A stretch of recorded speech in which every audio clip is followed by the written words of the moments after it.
I'm very pleased to be the speaker for the last session on what is a very, very important topic that just a few years ago wasn't in the headlines in all the magazines and periodicals, and that's the question of ESG. And the reason why we wanted to add this at the end to say what do you need to do is because there's a great deal of confusion and uncertainty surrounding this issue for virtually every company that's trying to deal with ESG. So what I'd like to do is really divide it into four. One is a description of the Wild Wild West, which is sort of a good description of this topic. A quick description of what is ESG, because not everyone understands all the categories that fit under E, S, and G. Third, what's the landscape today that you have to be aware of? But then what do you need to do? What do you need to do to deal with this issue? And my hope is that you carry away some insights that help you deal with this issue better. And I'm pleased we have actually some people in this room. We have a person from Encina whose her job is to deal with this issue every day, right? So hopefully she won't ask too many tough questions at the end. So I think the best way to describe it is the Wild Wild West. And this reminds me of other things that have happened to the industry in the past that are similar. But the topic of environmental, social, and governance, or ESG, is now virtually, you cannot open up a newspaper or a periodical without it being on the front pages. And it's cutting across so many different parties: investors, new standards, rating organizations, government regulators, stock exchange directors, accounting standards, financial institutions, et cetera. It's just affecting so many different parts of the financial and the economic and the regulatory picture. On top of that, there's been a great deal of interest on the part of the investors on this issue. In the last 2 years, there's been an explosion of money going into new funds that are dedicated to investing in companies that are focused on ESG practices, and also existing mutual funds and pension funds who've added CSG ratings to their criteria for investment. In addition, for example, on the governance side and the social side, you have states and stock markets dictating minimums related to diversity of board directors along gender and ethnicity lines. The state of California said you have to have a certain number of women on boards. NASDAQ is dictating things along ethnic lines and so forth. So that dimension is happening. But also on the borrowing side, we have lenders and bond investors who are also using ESG criteria when they are providing debt financing for companies. So no matter what direction you look, it's become an important factor. And it's not just going to be one of these reporting things. It's going to be something that affects how you run your business in many, many respects, from the workforce to the way you run your businesses, to the way that you report earnings and deal with public shareholders. Now, what's interesting, certainly one part of it, the E part, involves environmental. And certainly this has been a factor for the chemical industry for decades, right? So this is not a new thing. The only difference, though, is that the regulations are becoming more stringent around environmental standards, emissions, and carbon content. The other aspect, though, is this reporting side. It's not only your performance and what things you have to do, but the burden of the requirement and the burden of reporting and the detailed reports that are being requested are escalating, and where you have to measure in some fashion how you're performing along a large number of dimensions of ESG. But the big problem is, what is the standard? And that's a serious problem, because what you really have is, in many cases, either a variety of standards that conflict with each other, or you have things where it's really difficult to say what standard you should use. What is enough diversity in your workforce, right? Is there some standard? Is it 45%? Is it this? Or well, how do you define diversity? So there's a challenge of both confusing and conflicting standards, but there's one where you say there's some where you don't even know how to measure it, right? And to measure what's good or bad. Now, the chemical companies have been subject to environmental safety, financial reporting, discrimination, other labor-related rules, et cetera, for decades. It's just that the scope has really mushroomed well beyond the older requirements. And then on top of that, to make it even more enjoyable, there's a special thing that we've mentioned before earlier today about the pressures on single-use plastics and chemical producers in general for environmental reasons. So this is a topic that is going to be top of mind for chemical executives for a long time. And by the way, it's not just large chemical companies. This is going to go down to even relatively small chemical companies. We surveyed a number of them, and they said, well, we thought we would escape having to deal with this, but the reality is it's affecting companies of all size. So in other words, it has become somewhat akin to the wild, wild west, where there are pressures to perform, but a great deal of uncertainty about what standards to follow, how to measure performance, and how to report performance. I think an analogy is you decide to take a graduate school or college course. The professor says you're going to be graded. Oh, but by the way, I can't tell you what the criteria is for an A, B, or C. And oh, by the way, even if I told you, it might change during the course of the semester. That's kind of what we're facing with, right? And it's not particularly fair, but that's basically what's happening. Now, very few companies are going to be let off the hook when you think about what comes under ESG, and it's affecting many companies in terms of their business and financial strategies. So what does it mean?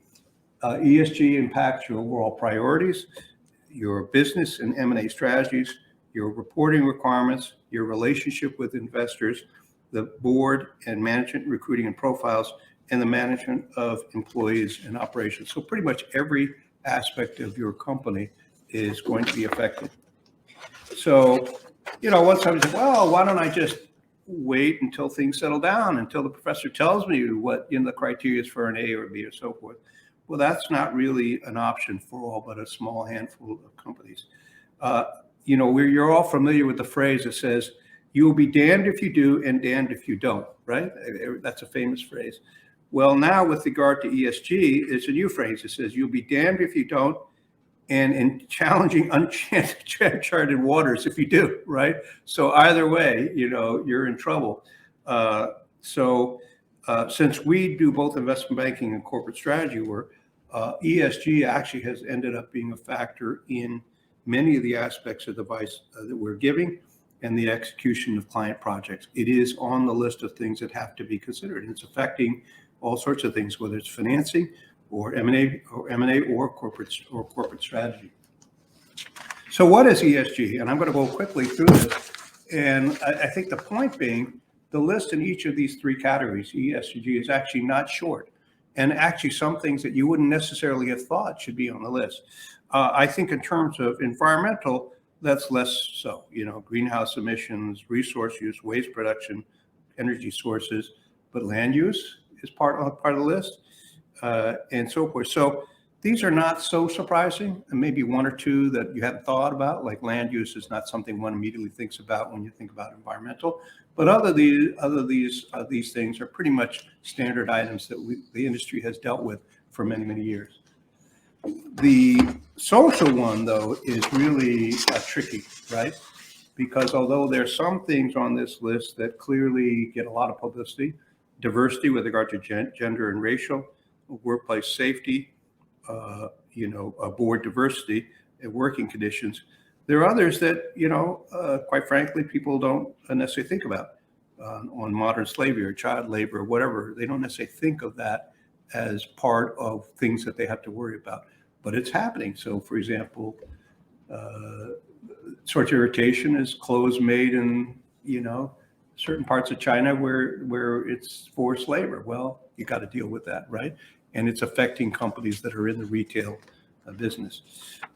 In terms of governance, these are more understandable and are not, there are not that many surprises, but the list is long, from bribery to board structure, board quality and experience, board size, independence, pay, say on pay, whistleblower, disclosure policy, shareholder rights, and balancing of shareholder interest. And this last one obviously is a problem, because how do you balance between profits, share price, profitability, the healthier company, all these things? How do you do the trade-offs between the two? And there's no formula that you can apply to make that calculation, right? So that's what, those are the categories. So the question though is next, what's the landscape? And I'm going to go through one or two items. The first one is, what are the standards? Well, there's a serious problem facing companies because they're either a lack of standards in some areas or an oversupply of standards. If you talk about supply and demand, there's some places where clearly capacity utilization is very low because there's just way too many standards in the same space. It's a little bit easier in the environmental area because we have decades of regulation and standards that have been set, but there's still some areas that are not well defined, and things like, how do you measure carbon emissions, et cetera, right? Then you have the scope 1 and scope 2 and scope 3 and so forth. And some are easier and some are harder, right? Because, for example, dealing with indirect emissions that occur in a company's value chain in scope 3, that's a tough problem, right? Scope 1, a little easier, right? Controlling direct emissions from your own facilities, right? That's easier to control and decide what to do. Now, in the social category, most of the factors, quite frankly, really have no standards, right?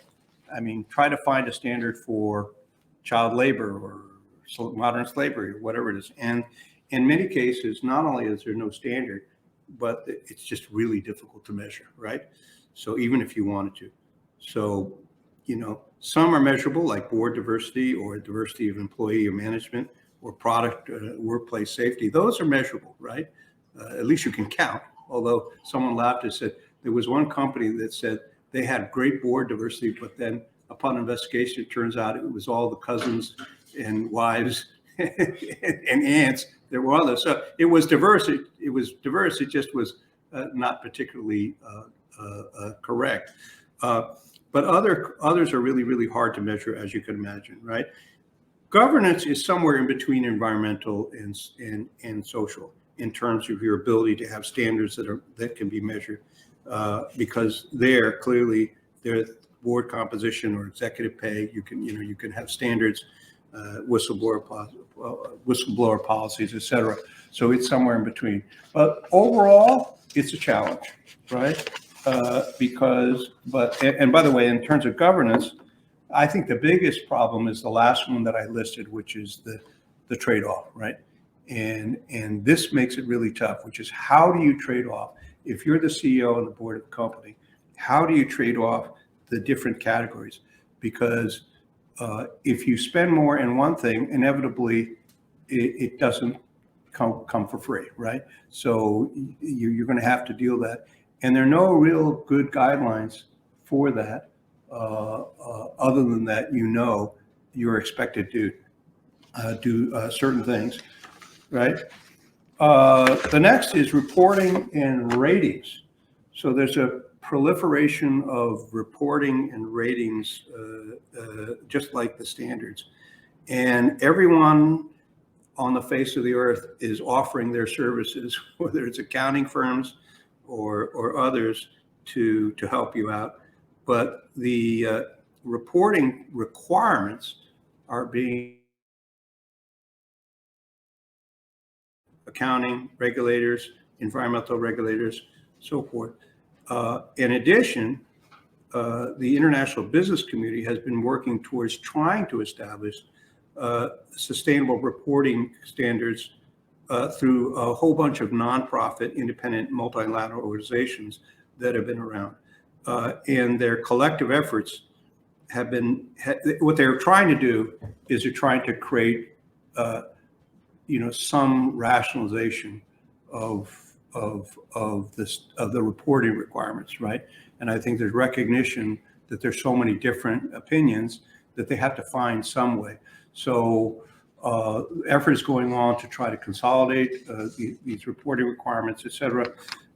Some examples of the organizations that are working on these reporting standards and trying to work together are the Sustainability Accounting Standards Board, the Global Reporting Initiative, the Task Force on Climate-Related Financial Disclosures, the International Integrated Reporting Council, and the International Financial Reporting Standards Foundation, right?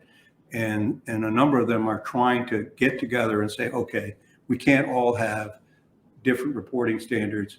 It just won't work. So they're trying to rationalize their reporting standards, but we're very far away from having a common set that makes sense. Then there's the other dimension which is the investor challenges, right?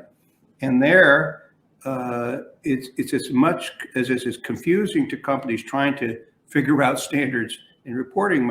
It's equally confusing for the investors to try to figure this out. So on the other side, so you have the companies who are trying to comply and to have the right ratings and standards, but then you have the investors, and there was a huge flood of money going into, quote, ESG and responsible funds. And by the way, there are so many different studies trying to determine whether investors who invest using ESG as a criteria, whether they do better or worse. And the data is all over the place in terms of whether they perform better or worse. And that's a challenge too, because investors also have to make a trade-off, right? They have to make a trade-off between socially responsible investing and returns, right? So they're having to deal with this. So they're also dealing with the fact that it's very, very hard to figure out whether they're being misled. So there's a new phrase called greenwashing. I guess this was like the predators on public companies before. Now there's greenwashing, and the examples of greenwashing are now well publicized, and there's been a lot of misleading of investors. So a lot has to be done to try to figure it out. And then last, we have the number of companies and nonprofits willing to do ratings is proliferated, and they're happy to charge you for ratings, by the way. And there are companies like EcoVadis is one of them, but there are serious serious imperfections on how they rate. In many cases, they're using data that's not necessarily standard across all companies. I think the analogy I like is the number of entities that rank colleges. It's a large number, and whether you use one ranking or not, you get really different stories. There's one famous one that was done by, I think, the Financial Times, and they rated colleges, and none of the top 10 U.S. Colleges were on the list. It's a lot of Europeans, so obviously it was a very unbiased, ranking of colleges. So you have the same problem, which is you have all these rating systems, and I think they're trying their best, but the problem is they use different standards, but also they're suffering from the same problem of what data can they rely on, right? Because in many cases they have to rely on what the company reports, and what the company reports may or may not comply with a certain standard. So it's kind of a nightmare. So I mean, you get to see the picture. What I mean by the fact it's a wild, wild west. It's eventually going to settle down, right? My own personal view is that it's a little bit of a bubble. In other words, it became a fad, and so all this money has rushed in to do ESG, investing, but ahead of the point at which the system actually can do it in a rational, effective way. And so you're going to have chaos for a period of time. I think eventually it'll work itself out, but it's going to take some time. So then what do, right? If you're what do you do in the, wild, wild west? If it was the movies, you would just ask John Wayne to come in and clean up the mess, right? But unfortunately, John Wayne is not interested in ESG, so you can't call on him, and he's no longer alive anyway. So what do? Well, I divided it into a couple of categories. First is organizational, right? And how do you organize yourself so that you can deal with this issue? So the first is, I think it's important to try to create a dedicated cross-functional team, because this is not just one part of a company, right? It's a cross-functional, focused on ESG that includes manufacturing, financial, environmental, human resources, accounting and finance, investor relations, and business strategy representatives. All these important. Even strategy is an important part, as you could imagine. So you have to have a cross-functional team. That team has to lead the company's effort to draft annual sustainability reports and other periodic publications, but as well as providing the information, the survey results, et cetera, to third-party ESG ratings and providers, but also direct the internal decisions that are being made about what to do within the company in order to get the results that you want, independent of the issue of actually counting. Now, it's important that, I think early on when sustainability officers they would report to someone, but not the CEO, right? I think it's increasingly important now that this team, the ESG teams and sustainability officers, have to report directly to the CEO and the C-suite executive if they're going to have access and at a high level in the company. And the ESG effort should be monitored by the board of directors, right? Periodically, they have to get a report on what's going on. If not, it won't get the attention or the resources required in order to be effective. So the next section is strategy and execution. So it's very important, and we have some people in the room here who are responsible for strategy, right? The exciting area of corporate strategy, right? And here, it's really important that the folks who are really focused on strategy within the company, that you establish your corporate business, financial, and management strategy around ESG priorities, right?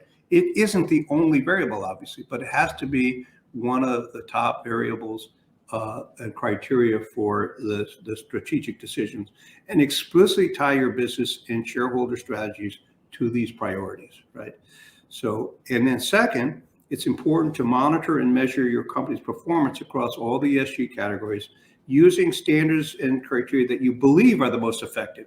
And I think in the short to medium term, you're just going to have to evaluate the ones and choose the ones that seem to you to be most sensible and be transparent about which ones you're using, but certainly take into account the ones that are recognized by the most important third parties, right? Then I think it's important to just constantly monitor how you're being rated by third parties and make sure your sustainability or integrated reports are aligned to the sustainability reporting standards and ESG frameworks that are supported by the company's top shareholders. And oh, by the way, it's not just if you're a public company. It could be a private company because you have shareholders, and they will probably almost certainly care about ESG, not just the public public shareholders.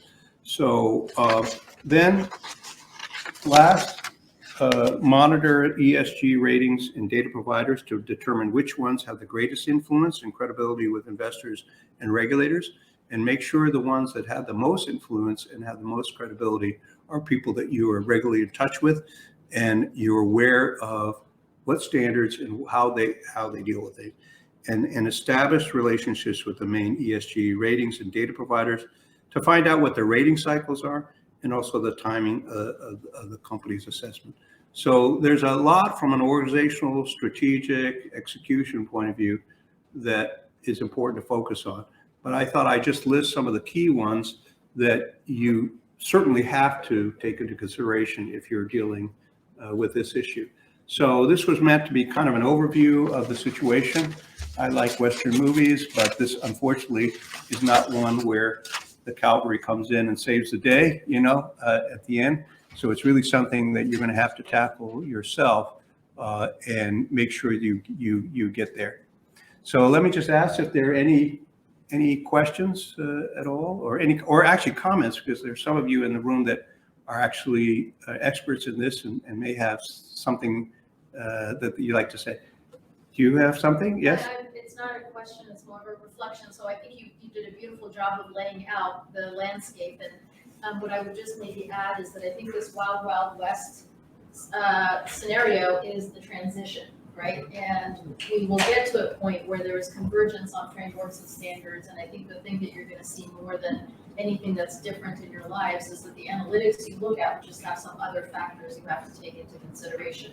And that over time, it will transition from having a separate ESG group to ESG being a part of what everybody thinks about and does. And you'll see that with sort of the next wave of the workforces. They just sort of think of it as what they do. It's not a separate thing. And I would just encourage everybody to, right now, there's such a focus and such a sort of almost like a fascination and urgency around climate and measuring your carbon footprint. But I would urge everybody to think about, as you're putting in frameworks now, to think a little bit more holistically about all those impacts so that you have the data at your fingertips when this settles down and you need to be thinking about all the different components and not just your carbon footprint, that you have the analytics to be able to make strategy and investment decisions based on real numbers. And then it's easy to justify decisions because you have the framework to substantiate them. Yeah, but you definitely don't have the option of saying, oh, I'll just wait it out until it settles down. That is clearly not an option, which is unfortunate because you almost wish that was a possibility. Any questions or additional comments? Because I think everyone in this room probably is trying to deal with this issue. So I'm sure there's some comments that people would like to make. Anyone? Anyone know of a John Wayne who might solve this problem? John Wayne is every single one of us. Yeah, that's exactly right. So first of all, I want to thank all of you who are on virtually, and those people who are here in the Saybrook room at the Yale Club. I want to thank you very much for joining us today. I hope we met our goal of allowing you to walk away with a few insights that you didn't have before that help you make the right strategic and financial and shareholder decisions.